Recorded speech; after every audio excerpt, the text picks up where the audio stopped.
Hello friends, आज का हमारा टॉपिक है सिटीजनशिप, जिसे हिंदी में बोलते हैं नागरिकता।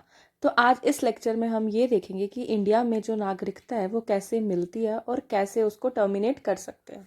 देखिए, इंडिया में दो तरह के लोग रहते हैं। एक तो हो गए सिटीजन्स जिनके पास इंडियन सिटीजनशिप है, और दूसरे हो गए एलियंस। अब ये एलियंस जो टर्म है ना, ये उनके लिए यूज करी जाती है जिनके पास किसी फॉरेन कंट्री की सिटीजनशिप है, बट वो रहते कहाँ पे, वो इंडिया में रह रहे हैं। देखिए, जो इंडियन सिटीजन है ना, वो हर तरह के राइट को एंजॉय करते हैं, चाहे वो सिविल राइट होता है, चाहे वो पॉलिटिकल राइट होता है। अब सिविल राइट क्या होता है? देखिए, सिविल राइट वो हैं जो आपको प्रोटेक्ट करते हैं किसी भी चीज़ से, किसी भी तरह के डिस्क्रिमिनेशन से। जैसे कि आपको कलर के बेस पर कोई डिस्क्रिमिनेशन नहीं कर सकता, आप एम्प्लॉयमेंट करने जा रहे हैं, आपके साथ कोई डिस्क्रिमिनेट नहीं करेगा। तो ये क्या है? ये सिविल राइट है। लेकिन अगर हम दूसरी साइड पॉलिटिकल राइट की बात करें, तो ये वो राइट होते हैं कि आपके पास हक है, आप अपना एसोसिएशन बना सकते हो, आपके पास हक है कि आप वोट डाल सकते हो। ये सारे क्या हैं? ये पॉलिटिकल राइट्स होते हैं। अब ये तो बात होगी सिटीजन्स की। अब हम देखते हैं एलियंस का। देखिए, एलियंस भी ना दो तरह के होते हैं। एक तो होते हैं फ्रेंडली एलियंस और दूसरे होते हैं एनिमी एलियंस। देखिए, फ्रेंडली नाम से क्लियर हो रहा है कि जिन कंट्रीज़ के साथ इंडिया के अच्छे रिलेशन है, और एनिमी एलियंस में वो कंट्रीज़ आएंगी जिन कंट्रीज़ के इंडिया के साथ अच्छे रिलेशन नहीं है। जैसे कि आप मान लो कि वॉर लाइक सिचुएशन हो जाती है इंडिया के साथ किसी कंट्री की, तो उस कंट्री का सिटीजन जो इंडिया में रह रहा है ना, उसको हम हर एक राइट नहीं देंगे।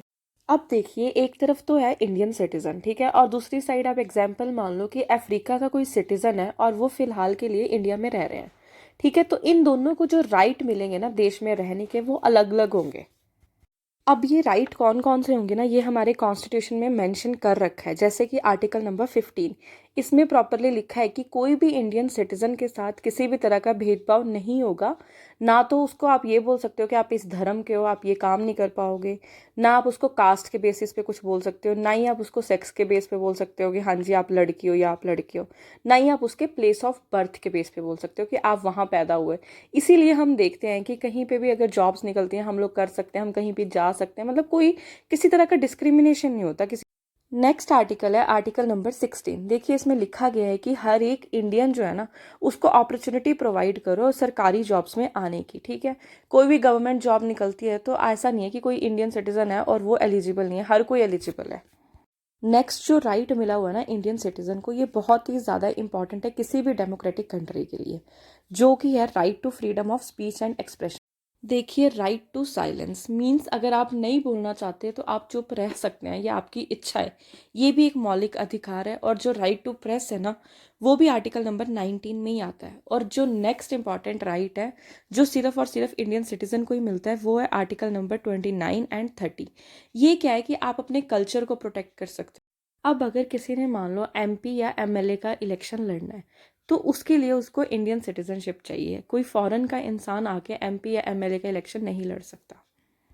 अब अगर मान लो कोई प्रेसिडेंट बनना चाहता है इंडिया का, ठीक है, या फिर वाइस प्रेसिडेंट, या फिर वो जज बनना चाहता है सुप्रीम कोर्ट या हाई कोर्ट का, या फिर वो किसी स्टेट का गवर्नर बनना चाहता है, या फिर अटॉर्नी जनरल, या फिर एडवोकेट जनरल, तो इन सब चीज़ों के लिए उसकी एक कंडीशन होगी, वो है इंडियन सिटीजनशिप। अगर तो इंडियन सिटीजन हो तो आप आराम से इन पांचों के पांचों पब्लिक ऑफिस पे बैठ सकते हो। लेकिन अगर आप फॉरेन के हो ना, तो आप एलिजिबल नहीं हो। नेक्स्ट इंपॉर्टेंट पॉइंट है कि अगर आपने मान लो प्रेसिडेंट बनना है, तो उसके लिए सिर्फ और सिर्फ ये कंडीशन डिपेंड करती है कि आप जो हो इंडिया के सिटीजन होने चाहिए। ये मैटर नहीं करता कि आप सिटीजन कैसे बने हो। देखिए, इंडिया में दो तरीके से सिटीजन बना जाता है। एक तो हो गया बाय बर्थ, आप यहाँ पे पैदा हुए, आप सिटीजन हो गए। सेकेंड है बाय नेचुरलाइजेशन। ये क्या होता है कि आप कुछ साल इंडिया में बिता रहे हो, ठीक है, अब नेचुरली आप इतने सालों से रह रहे हो, तो आप अप्लाई कर सकते हो इंडियन सिटीजनशिप के लिए। अगर तो आपको मिल जाती है तो आप एलिजिबल हो, आप फिर प्रेसिडेंट का इलेक्शन लड़ना चाहते हो तो आप लड़ सकते हो। बट अगर हम अमेरिका को देखें ना, तो वहाँ पे पता क्या होता है, वहाँ पे प्रेसिडेंट वही बनेगा जो उस कंट्री में पैदा हुआ है। मतलब अगर आप बाय बर्थ सिटीजन बने हो तभी आप प्रेसिडेंट बन सकते हो, नहीं तो नहीं बन सकते। अब हम देखते हैं कॉन्स्टिट्यूशनल प्रोविजंस क्या क्या हैं सिटीजनशिप के लिए। तो देखिए, पहले तो आर्टिकल नंबर 5 से लेके आर्टिकल जो 11 है ना, इसमें सिटीजनशिप के बारे में लिखा गया है, और ये पार्ट 2 में आता है कॉन्स्टिट्यूशन के। देखिए, हमारे कॉन्स्टिट्यूशन में ना बहुत सी लिमिटेड सी चीज़ बता रखी है सिटीजनशिप को लेकर। इवन जो पूरा का पूरा पार्ट 2 है ना हमारे कॉन्स्टिट्यूशन का, उसमें सिर्फ यही बताया गया है कि जब कॉन्स्टिट्यूशन अडॉप्ट हुआ था तो उस टाइम कौन से लोगों को इंडियन सिटीजनशिप मिली थी। अब देखते हैं आर्टिकल नंबर 5 में इंडियन सिटीजनशिप से रिलेटेड क्या चीज़ लिखी गई है। तो इसमें लिखा है कि अगर किसी भी पर्सन को इंडियन सिटीजनशिप चाहिए ना, तो उसकी कंडीशन है। वो कंडीशन क्या है कि आपके पास इंडिया का डोमिसाइल होना चाहिए। तो अब डोमिसाइल से क्या मतलब है? डोमिसाइल का सिंपल सा मतलब होता है कि आप अगर कहीं पे रह रहे हो ना, तो आपकी इंटेंशन जो है ना वो ये होनी चाहिए कि आप परमानेंट इसी जगह पे रहोगे। आप एग्जाम्पल मानो कि आपकी जॉब लग जाती है किसी फॉरेन कंट्री में, जैसे कि मान लो कि आपको श्रीलंका बुला लिया गया और आप 7 साल के लिए वहां पे जॉब कर रहे हो। लेकिन आपको पता है कि आपने परमानेंट यहाँ पे नहीं रहना, आप इंडिया वापस जाओगे। तो इसका मतलब क्या है कि जो आपका डोमिसाइल है ना वो इंडिया का कहलाया जाएगा, श्रीलंका का नहीं। अब ये तो होगी एक कंडीशन। अब इस एक कंडीशन के साथ 3 ऑप्शंस दे रखे हैं। इन तीनों में से ना अगर एक भी फुलफिल होती है तो उस इंसान को इंडियन सिटीजनशिप मिल जाएगी।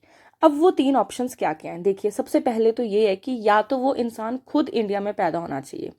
सेकंड ऑप्शन ये है कि उसके दोनों माता पिता में से कोई एक इंसान जो है वो इंडिया में पैदा होना चाहिए। तीसरी ऑप्शन ये थी कि देखिए हमारा कॉन्स्टिट्यूशन जो इम्प्लीमेंट हुआ था ना वो हुआ था 26 जनवरी 1950 को।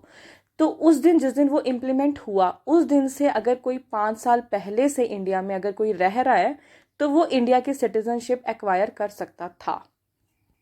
अगर आपको आर्टिकल 5 में कोई भी कंफ्यूजन होगी ना तो इसको एक बार दोबारा सुन लेना, ये आपको टॉपिक क्लियर हो जाएगा कि क्या डोमिसाइल होता है, क्या कंडीशन थी।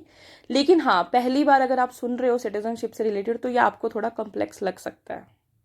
अब देखते हैं आर्टिकल नंबर 6 में क्या लिखा गया है। तो देखिए, जब पार्टीशन हुआ था ना 1947 में, तो उस टाइम बहुत लोग जो थे वो माइग्रेट हुए। कुछ इंडिया से पाकिस्तान गए, कुछ पाकिस्तान से इंडिया आए।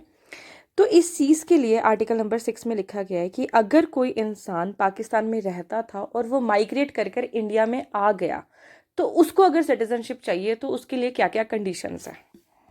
इस आर्टिकल में ना एक डेट है जो कि बहुत इंपॉर्टेंट है, 19 जुलाई 1948।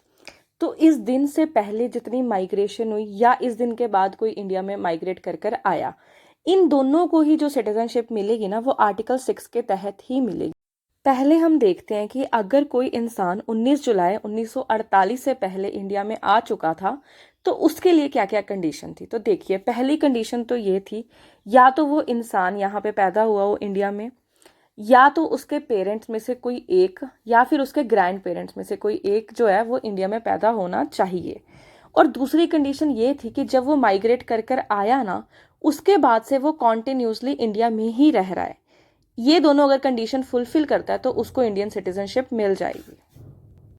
अब उन लोगों का देखते हैं जो 19 जुलाई 1948 के बाद पाकिस्तान से इंडिया आए और जिनको इंडियन सिटीजनशिप चाहिए थी। तो उनके लिए क्या क्या कंडीशन थी। तो देखिए, पहली कंडीशन सेम थी कि या तो वो पैदा होना चाहिए अनडिवाइडेड इंडिया में, या उसके पेरेंट्स में से कोई एक, या फिर ग्रैंड पेरेंट में से कोई एक इंडिया में पैदा होना चाहिए। ठीक है। और जो सेकेंड कंडीशन थी ना वो ये थी, जब से वो इंडिया द्वारा आया है ना तो कम से कम 6 महीने के लिए उनका स्टे जो है वो इंडिया में लगातार हुआ हो, या फिर उन्होंने किसी ऑफिस में अप्लाई कर रखा हो कि हाँ जी जी हमें इंडिया की सिटीजनशिप चाहिए। ये कुछ कंडीशन थी, अगर ये फुलफिल होंगी तो उन्हें इंडिया की सिटीजनशिप मिल जानी थी। अब आपके माइंड में क्वेश्चन आया होगा कि 19 जुलाई 1948 को ऐसा क्या हुआ था। तो देखिए, यही वो दिन था जिस दिन इंडिया और पाकिस्तान दोनों कंट्रीज ने अपनी अपनी कंट्रीज में परमिट सिस्टम को लेकर आए थे। परमिट सिस्टम क्या था? इसी सिस्टम के तहत जो लोग माइग्रेट कर रहे थे एक कंट्री से दूसरी में, वो इसी के थ्रू परमिशन लेते होते थे। उसको बोलते हैं हम परमिट सिस्टम। आई होप आपको ये वीडियो पसंद आया होगा। सो प्लीज़ इसे ज़्यादा से ज़्यादा लाइक एंड शेयर कीजिए। और अगर आप चैनल पे नए हो तो प्लीज़ सब्सक्राइब करो। Thanks for watching.